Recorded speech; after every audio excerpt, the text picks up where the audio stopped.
Title: Imperial God Emperor, Ashes of the Iron Vow. They erased his name from the scrolls, tore his banners from the palace gates.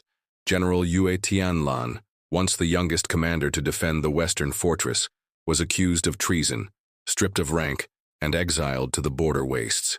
He didn't protest. Not when his men were executed. Not when his sword was shattered across his knees. Not even when the Empress, the only one who ever trusted him, turned her face away. But betrayal, like steel, does not vanish. It is reforged.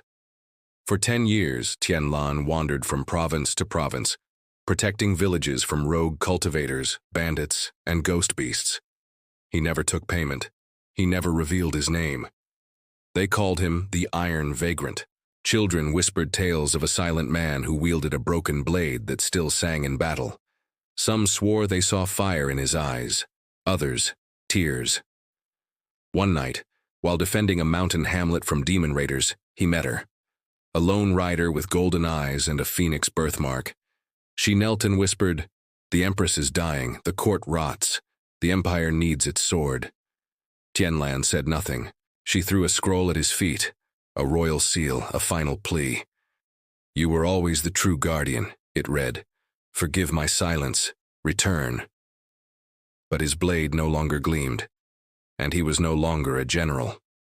Still, when the demon tide returned that night, he stood atop the wall alone, scarred, silent, sword drawn.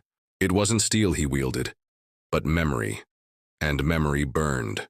The shattered blade glowed crimson, fragments reassembling in fire, the weapon forged anew not by blacksmiths, but by vows unbroken. He whispered, "I never left the Empire. It left me." With a roar, he descended into the horde, each swing severing shadows and sins alike. The villagers watched from behind broken gates as the Iron Vagrant fought like a forgotten god. By dawn, he stood bloodied, breathing, and victorious. The messenger waited at the edge of the field.